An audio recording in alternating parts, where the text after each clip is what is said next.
यार दोस्तों, मैं सत्यम मिश्रा आप सभी का यूट्यूब चैनल टीचर लर्नर्स में स्वागत और अभिनंदन करता हूं। दोस्तों आज कह सकते हैं कि यूपी टेट और सी टेट का कंबाइंड प्रैक्टिस सेट नंबर 1 लेके आया दोस्तों, जो कि आपके एग्जाम के दृष्टि से महत्वपूर्ण है। ठीक है, सभी प्रश्न आपके एग्जाम के दृष्टि से महत्वपूर्ण है। और दोस्तों इस प्रैक्टिस सेट के जरिए मैं आपकी 90 नंबर की दोस्तों तैयारी करवाऊंगा। ठीक है, 90 नंबर की तैयारी मैं आपका अपने इस प्रैक्टिस सेट के माध्यम से करवाऊंगा। और दोस्तों जब तक एग्जाम नहीं हो जाता तब तक मैं प्रैक्टिस सेट करवाता रहूंगा। ठीक है, अगर आप मेरे चैनल पे नए हैं तो मेरे चैनल को सब्सक्राइब कर लीजिए ताकि मेरे द्वारा डाले गए प्रत्येक वीडियो का नोटिफिकेशन आपको मिलता रहे। 90 नंबर में दोस्तों आपकी मैं हिंदी, सीडीपी और इन्वायरमेंट की तैयारी करवाऊंगा। ठीक है, चलिए स्टार्ट करते हैं आज की क्लास का पहला क्वेश्चन। यहाँ पर दोस्तों आपके सामने पहला क्वेश्चन आ चुका है। देखिए क्या पूछ रहा है पहला क्वेश्चन, हिंदी का। दोस्तों पहला क्वेश्चन किसका है? हिंदी का है। दोस्तों आपको पता है कि चाहे यूपी टेट हो या सी टेट हो, हिंदी कितने नंबर का आता है? 30 नंबर के हिंदी के प्रश्न अब पूछे जाते हैं। ठीक है, चलिए स्टार्ट करते हैं आज की क्लास का पहला क्वेश्चन। क्वेश्चन नंबर 1 है, कह रहा है कि इंद्रियों को जीतने वाले के लिए एक शब्द क्या होता है? दूरदर्शी, दृढ़चित्त या कुशाग्र बुद्धि या जितेंद्री। तो इंद्रियों को जीतने वाले के लिए एक शब्द क्या होता है? जितेंद्री होता है। ठीक है, दूर की सोचने वाले के लिए दूरदर्शी कहते हैं, या जो किसी बात को या चीज को तुरंत सोच ले उसे क्या कहते हैं? कुशाग्र बुद्धि कहा जाता है। तो इस क्वेश्चन का जो राइट जवाब होगा ऑप्शन नंबर 4 होगा, क्योंकि इंद्रियों को जीतने वाले के लिए एक शब्द क्या होता है? जितेंद्रिय होता है। चलिए आगे चलते हैं दोस्तों क्वेश्चन नंबर नेक्स्ट पे। सभी क्वेश्चन दोस्तों आपके एग्जाम के दृष्टि से महत्वपूर्ण, दोस्तों शुरू से अंत तक पूरा वीडियो देखिएगा। चलिए क्वेश्चन नंबर नेक्स्ट है, कह रहा है कि पवन का संधि विच्छेद क्या होगा? पवन का संधि विच्छेद क्या होगा? ऑप्शन 1 है प प्लस 1, ऑप्शन सेकंड है प प्लस अवन, ऑप्शन थर्ड है पो प्लस अन, ऑप्शन 4 है या पौ अन।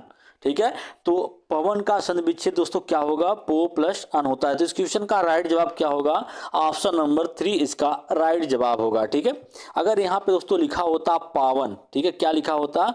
पवन की जगह यहाँ पे लिखा होता पावन लिखा होता, तो इसके लिए क्या होता? पौ प्लस अन होता। ठीक है, चलिए अगले क्वेश्चन पे चलते हैं दोस्तों। क्वेश्चन नंबर नेक्स्ट देखिएगा। क्वेश्चन नंबर नेक्स्ट है, कह रहा है कि पुनर्जन्म का संधि विच्छेद क्या होगा? दोस्तों संधि से रिलेटेड क्वेश्चन अक्सर आपके एग्जाम में पूछा जाता है। ठीक है, तो पुनर्जन्म का संधि विच्छेद क्या होता है? पुनर्जन्म होता है, पुनर्जन्म होता है, या पुनर्जन्म होता है, या पुनः जन्म होता है। तो पुनर्जन्म दोस्तों एक किसका एग्जाम्पल है? आपके विसर्ग संधि का एग्जाम्पल करके पूछ लेता है कि पुनर्जन्म में कौन सी संधि का यूज हुआ है? स्वर संधि है, व्यंजन संधि या विसर्ग संधि, या कोई भी संधि नहीं है। तो दोस्तों पुनर्जन्म में पुनर्जन्म इसका संधि विच्छेद क्या होगा? पुनः प्लस जन्म होगा।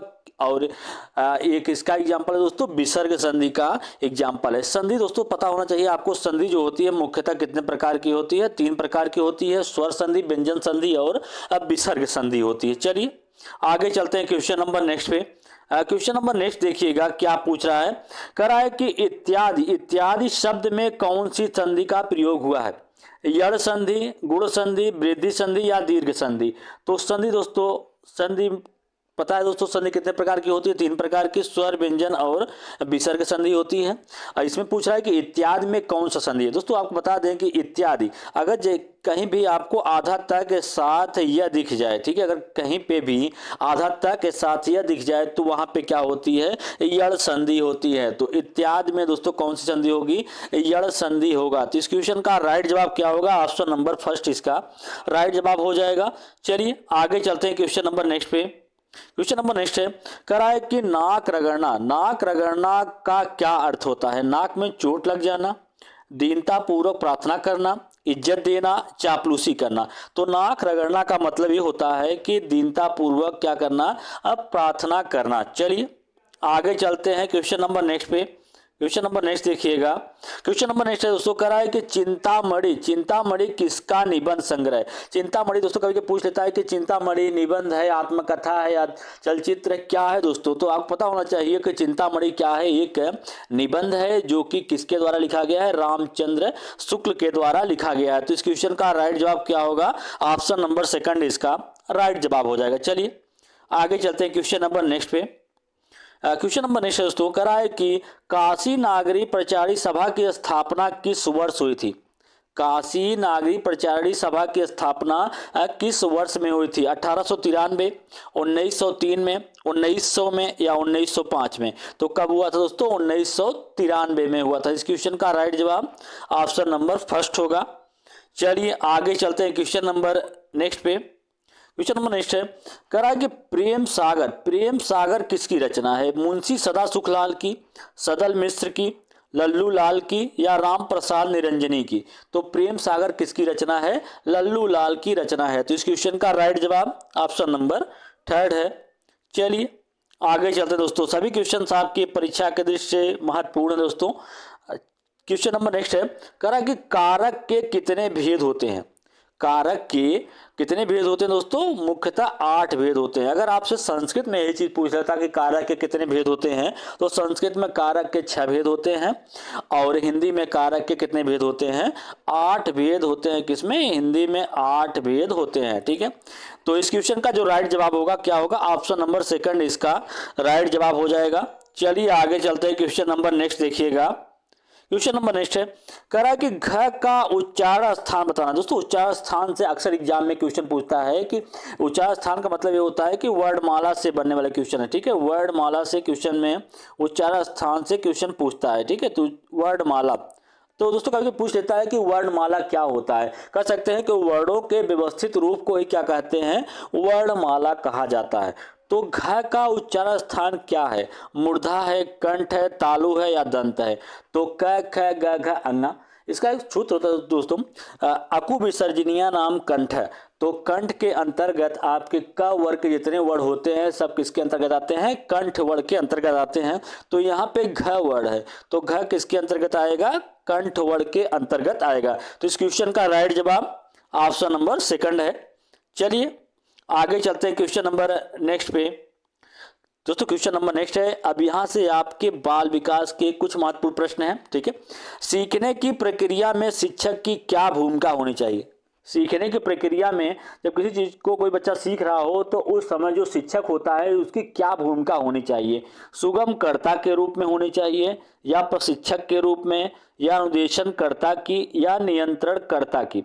तो सीखने की प्रक्रिया में शिक्षक की जो भूमिका होती है क्या होती है? सुगमकर्ता के रूप में होती है। तो इस क्वेश्चन का राइट जवाब ऑप्शन नंबर फर्स्ट है दोस्तों। चलिए आगे चलते हैं क्वेश्चन नंबर नेक्स्ट पे। क्वेश्चन नंबर नेक्स्ट है, कराए के निम्नलिखित में से कौन सा सूक्ष्म गतिक कौशल का उदाहरण है? चढ़ना, दौड़ना, फुदकना या लिखना? तो सूक्ष्म गतिक कौशल का उदाहरण दोस्तों क्या होता है? लिखना होता है। ठीक है, इस चलिए आगे चलते हैं क्वेश्चन नंबर नेक्स्ट पे। सभी क्वेश्चन दोस्तों आपकी परीक्षा के दृष्टि से महत्वपूर्ण है। क्वेश्चन नंबर नेक्स्ट है कि नर्सरी कक्षा में शुरुआत करने के लिए कौन सी विषय वस्तु सबसे अच्छी होती है? नर्सरी कक्षा में शुरुआत करने के लिए कौन सी विषय वस्तु सबसे अच्छी होती है? मेरा प्रिय मित्र, मेरा परिवार, मेरा पड़ोस या मेरा विद्यालय? तो नर्सरी कक्षा में शुरुआत करने के लिए सबसे अच्छी विषय वस्तु क्या होती है? मेरा परिवार। तो इस क्वेश्चन का राइट जवाब ऑप्शन नंबर सेकंड होगा। चलिए आगे चलते हैं क्वेश्चन नंबर नेक्स्ट पे।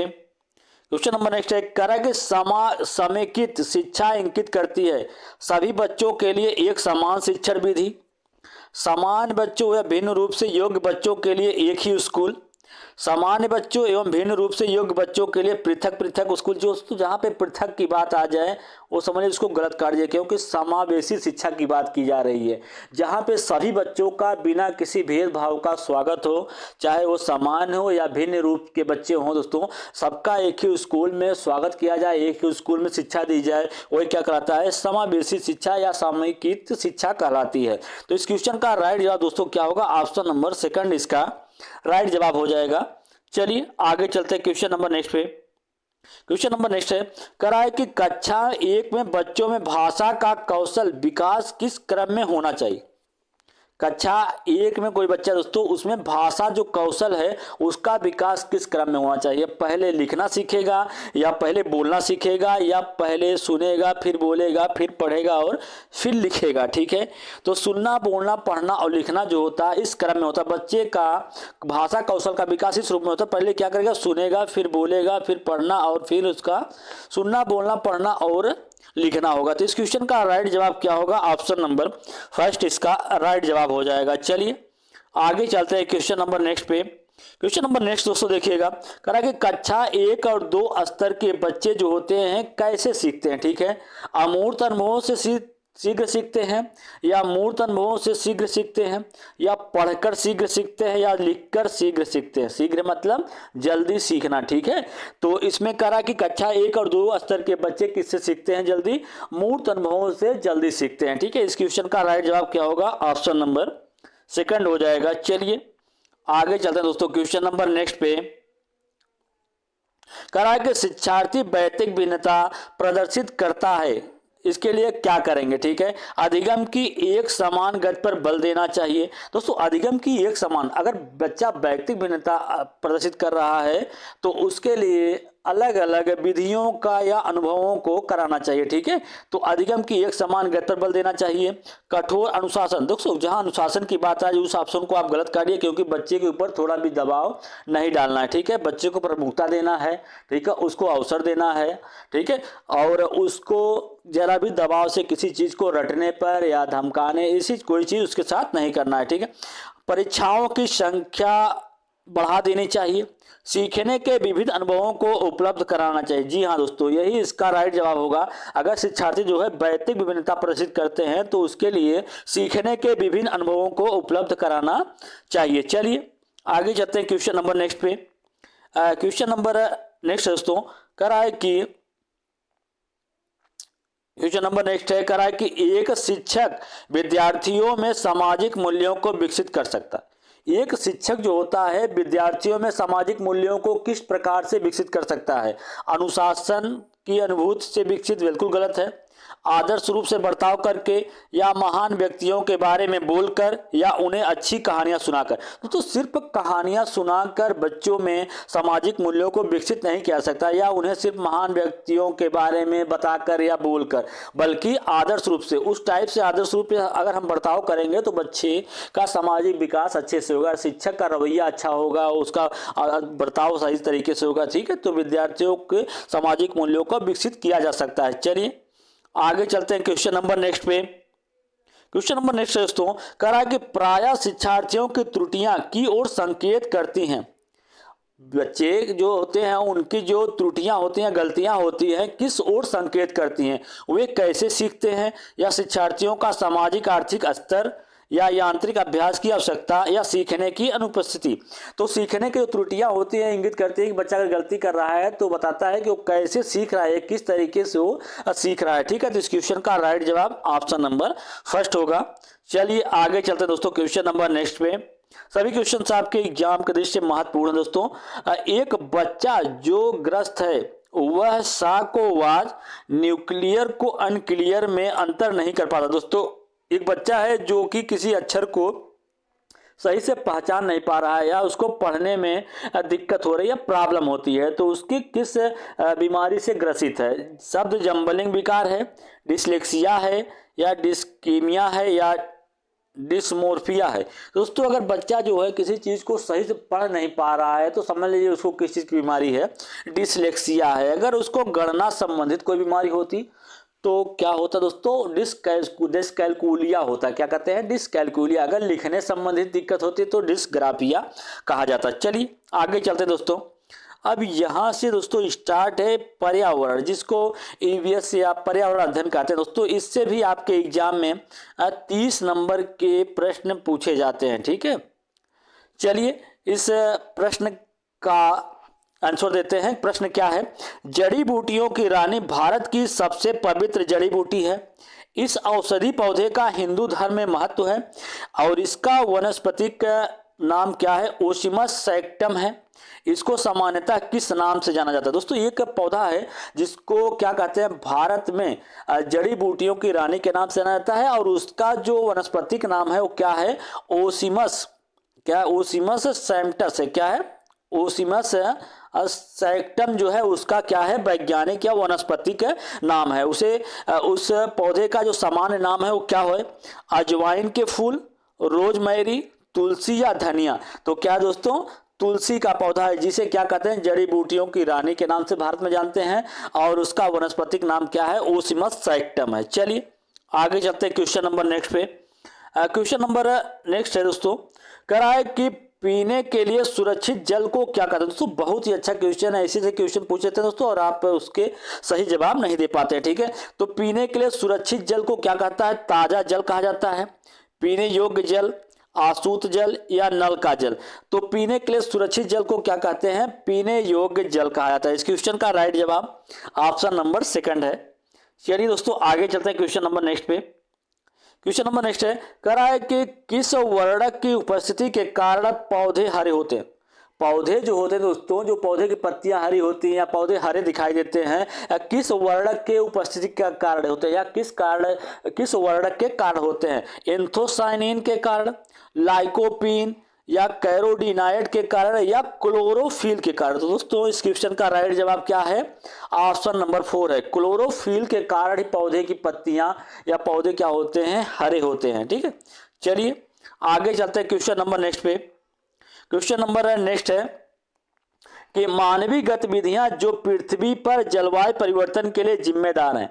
मानवीय गतिविधियां कौन सी मानवीय गतिविधियां जो पृथ्वी पर जलवायु परिवर्तन के लिए जिम्मेदार हैं? ऑप्शन 1 है एरोसोल कैन का उपयोग करना, वनों को जलाना, कृषि क्रियाकलाप या ये सभी। तो ये सभी जितने भी दिए गए हैं सभी गतिविधियां जो हैं दोस्तों जलवायु परिवर्तन के लिए जिम्मेदार हैं, चाहे वनों को जला देना, कृषि क्रियाकलाप या एरोसोल कैन का उपयोग करना। चलिए आगे चलते हैं क्वेश्चन नंबर नेक्स्ट पे। क्वेश्चन नंबर नेक्स्ट है, कह रहा है कि वर्ष 1984 में भोपाल गैस त्रासदी निम्नलिखित में से किस गैस के रिसाव के कारण हुई थी?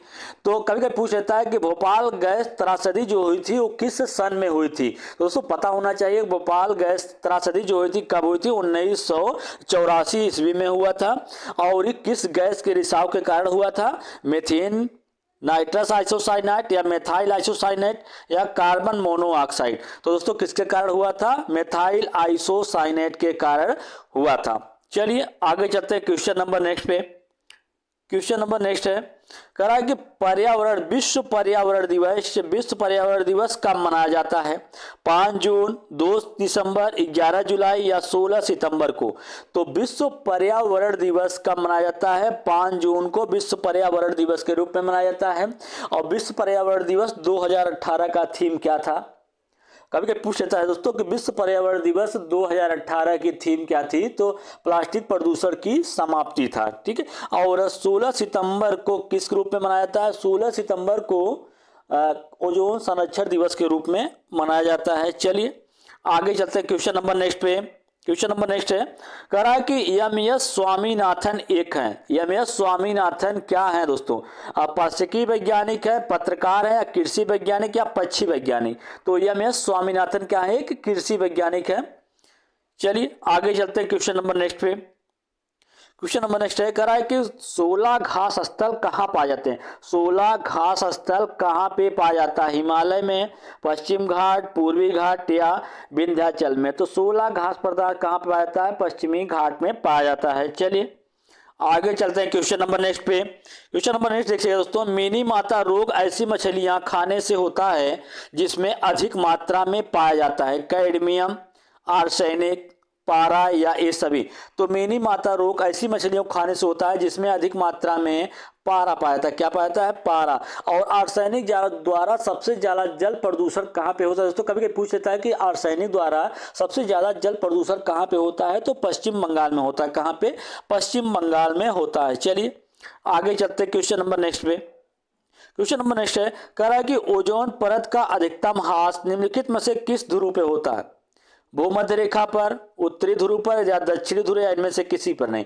ओजोन परत का अधिकतम ह्रास जो होता है किस पे होता है? दक्षिणी ध्रुव पे होता है। और ओजोन संरक्षण दिवस 16 सितंबर को मनाया जाता है। और ओजोन परत दोस्तों किस पे पाया जाता है?